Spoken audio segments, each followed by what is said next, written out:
আমাৰ মাজত উপস্থিত হোৱা আমাৰ অনাৰেবল এডিচি আমাৰ দেৱশ্ৰী বৰাদেৱক আমি এখন আৰণাইৰে সম্ভাষণ জনাবলৈ লৈছোঁ।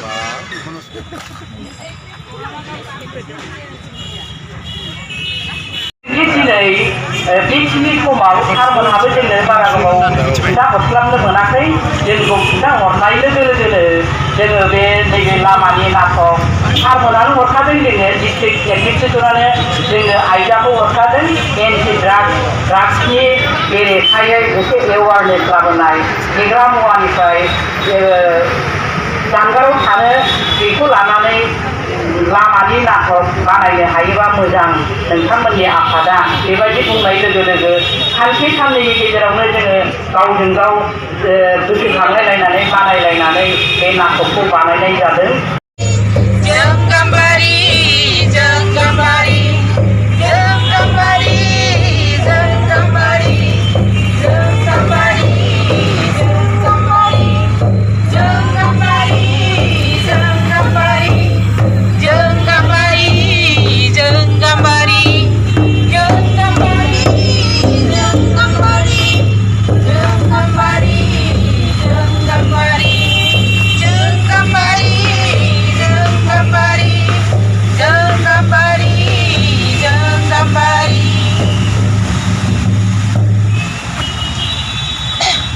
जोंनि बे भारत हादराव सानफ्रोमबो फेग्रा मुवा बेसाद बाहायनायनि जाहोनाव बायदिसिना जाथाया जाफ्लेगासिनो दङ। जोंनि बिमा बिफाफ्राबो सानफ्रोमबो जौ लोङो, जौ लोंनानै न'फ्रा दावराव दावसि खालामो आरो जोंनि लाइमोनफोराबो बायदिसिना फेग्रा मुवा बेसाद बाहायनायनि जाहोनाव जोंनि जायगायाव, जोंनि हालामाव, जोंनि हादोराव बायदिसिना जाब्रबथाय, जिनाहारि, लांखारनाय बायदि जाथायफ्रा जागासिनो दङ। बेफोरनिफ्राय रैखा मोननो थाखाय जोङो फेग्रा मुवा बेसादनिफ्राय जानगाराव थानांगोन। बेफोरनिफ्राय रैखा मोननो थाखाय जोंनि बिमा बिफाफ्रा जौ लोंनायनिफ्राय जानगाराव थानांगोन। जौ लोंनायनि जाहोनावनो, फेग्रा मुवा बेसाद बाहायनायनि जाहोनावनो जों दिनै बेसेबांबा उनाव थांफिनगासिनो दङ। नुबायना जों दिनैसिमबो बेसेबां जौ लोंनानैबाबो जोंनि बिमा बिफाफ्राबो दिनैसिम गावनि गोहोखौ गसंनानै दङ। बिनियाव जोंनि समाजा जेबो खहा जाया, गोरोन्थि, नोंनि साननाया थारैनो गोरोन्थि। बेबायदि साननायनि थाखायनो जोंनि समाजा दिनै बेंगुरा जालांदों। नोंसोरनि बेबायदि गोथै साननायनि थाखायनो जों दिनै गोग्गो समाज दानो हायाखै। जोंनि बिमा बिफाफ्रा जौ लोंगासिनो दङ, जोंनि फिसा फिसौफ्रा दिनै ड्राग्स बाहायनानै सर खालामगासिनो दङ। जों जुदि साफा गोग्गो नोगोरारि जानो लुबैयोब्ला, जों जुदि साफा गोग्गो समाज थाग्रा साफा मोजां नोगोरारि जानो लुबैयोब्ला जों फेग्रा बेसादनिफ्राय जानगाराव थाथारनांगोन। जोंनि बिमा बिफाफ्रानो जौ लोंनायनि थाखायनो जोंनि न'खरा गुबुंले जादों, दावराव दावसि जादों। बिनि फोरमानखौ आंनो जेनो होनो हागौ।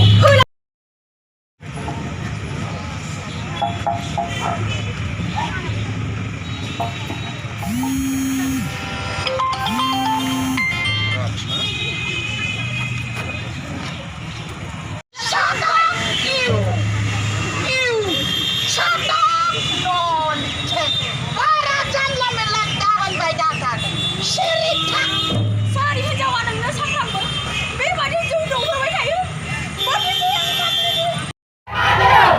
फेग्रा मुवा बेसादनि बेरेखायै गसंथा,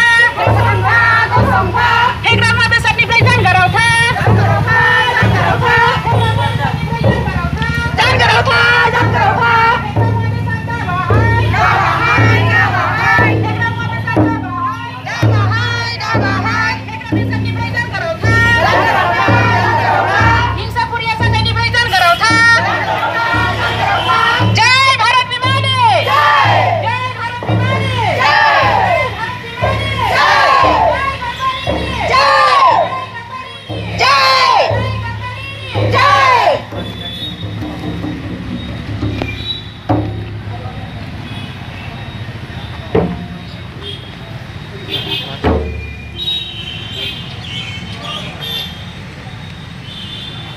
गोजोन्थों, बयनिसिमबो साबायखर थाबाय। बर' লেখিকা সন্থা সন্থাৰ পৰা যেতিয়া আমি প্ৰস্তাৱটো মানে আমাৰ এডিচি ছাৰে দিছিলে আমাক যে আপোনালোকে যদি কৰিব পাৰে ষ্ট্ৰীট প্লে কৰক, আপোনালোকে ড্ৰাগ এৱাৰনেছৰ ওপৰত। আমি যিহেতু লেখিকা চবে কিবা নহয় কিবা এটা লিখিয়ে থাকোঁ এইবিলাকৰ ওপৰত, কিন্তু ষ্ট্ৰীট প্লে আমি এইবাৰ প্ৰথম প্ৰথম বনাইছোঁ আৰু ভাবিছোঁ আগন্তুক দিনবোৰতো তেনেকুৱা কৰি যাই থাকিব পাৰিম।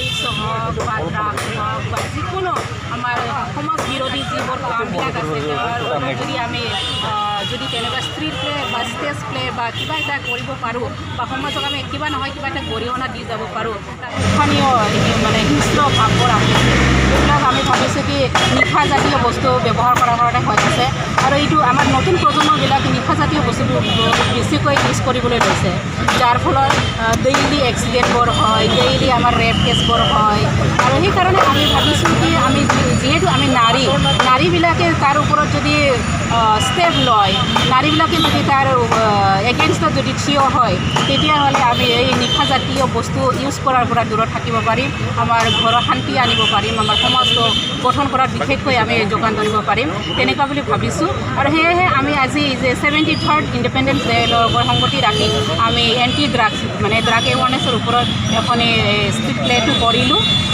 আমি ভাবিছোঁ ইয়াৰ যোগেদি আমি এটা মেছেজ দিব পাৰিছোঁ যে আমাৰ নতুন সমাজবোৰ, আমাৰ নতুন যুৱচামবোৰ ইয়াৰ দ্বাৰা উপকৃত হ'ব আৰু তেওঁলোকে যথেষ্ট নিশাজাতীয় বস্তুৰ পৰা দূৰত থাকিব আৰু আমাৰ মাক বাপেকো অলপ তাৰ ওপৰত ষ্টেপ ল'ব, সেয়ে ভাবিছোঁ।